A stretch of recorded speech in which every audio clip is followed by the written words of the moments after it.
Hello అండి, welcome to my channel. ఈరోజు పూరీని ఎలా ప్రిపేర్ చేయాలో చూపిస్తున్నాను, మరియు ఆలూ కర్రీ కూడా చేసి చూపిస్తున్నాను. సాఫ్ట్గా రావాలంటే నేను చెప్పిన టెక్నిక్స్ ఫాలో అవ్వండి. పూరీ అనేది బాగా పొంగాలంటే. ఇప్పుడు పిండిని కలుపుకుందాము. 2 కప్పులు గోధుమ పిండి అయితే తీసుకున్నాను నేను. కొంచెం సాల్ట్ వేసుకున్నాను, మీ టేస్ట్కి తగ్గట్టుగా. సాల్ట్ పిండిలో కలిసేలా కలుపుకున్నాను.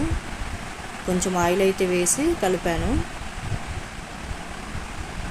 ఇప్పుడు తగినన్ని వాటర్ వేసుకొని పిండిని కలుపుకున్నాము.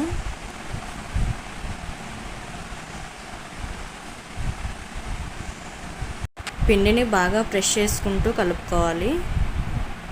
గట్టిగా కలుపుకోండి, కొంచెం కన్సిస్టెన్సీ అనేది పిండిది.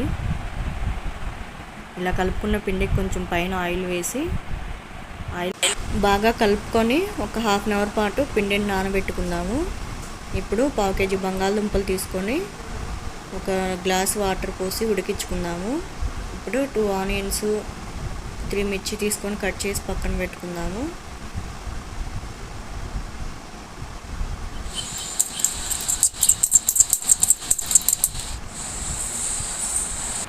బంగాళదుంపలు కూడా ఉడికినాయండి, తోలు తీసి పక్కన పెట్టుకుందాము. ఇప్పుడు స్టవ్ ఆన్ చేసి కడాయి పెట్టి 2 టేబుల్ స్పూన్స్ వరకు ఆయిల్ వేసుకోండి. ఆయిల్ హీట్ అయ్యాక దీనిలో కొంచెం ఆవాలు వేసుకుందాము. ఎండుమిర్చి అయితే వేసాను. కరివేపాకు కూడా కొంచెం వేసుకున్నాము. ఇప్పుడు కట్ చేసి పెట్టుకున్న ఆనియన్స్ ఉన్నాయి కదా, ఆనియన్స్ మిర్చి వేసి ఫ్రై చేసుకున్నాము.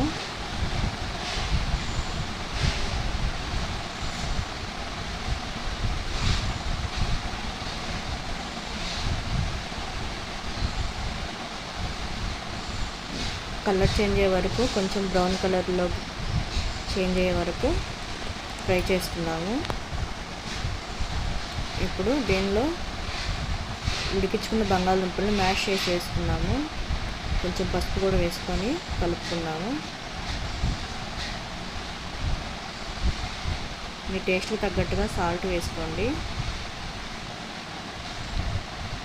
ఆయిల్, బంగాళదుంపలు మొత్తం కలిసేలాగా కలుపుకోండి. కొంచెం వాటర్ వేసుకోండి. ఇప్పుడు మంటని హై ఫ్లేమ్లో పెట్టి ఒక 5 మినిట్స్ ఉడికించుకుందాము. ఆయిల్ సపరేట్ అవుతుంది కదా, ఉడికిందండి కర్రీ. ఇప్పుడు దీనిలోకి కొంచెం శనగపిండిని అయితే వేసుకుందాము. ముందుగా ఒక బౌల్ తీసుకొని శనగపిండి వేసుకొని కొంచెం పిండిలో కొంచెం వాటర్ కలుపుకొని ఉండలు లేకుండా కలుపుకోవాలి.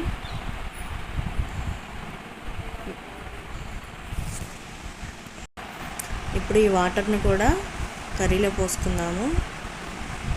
ఒక 2 మినిట్స్ వరకు ఉడికించి స్టవ్ ఆఫ్ చేసుకుందాం. ఇంకా శనగపిండి వేసాక ఎక్కువసేపు ఉడికించాల్సిన అవసరం లేదు.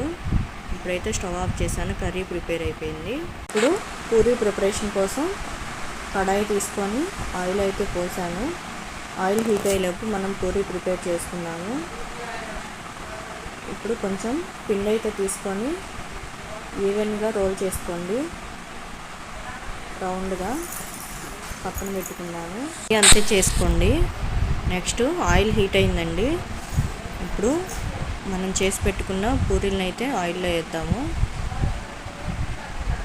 బాగా పొంగినాయండి. నేను ఎలాంటి సోడా కూడా యూజ్ చేయలేదు కదా, చూసారు కదా పిండి కలిపేటప్పుడు. మీరు కూడా ట్రై చేసి ఎలా ఉందో కామెంట్లో చెప్పండి. Thank you for watching.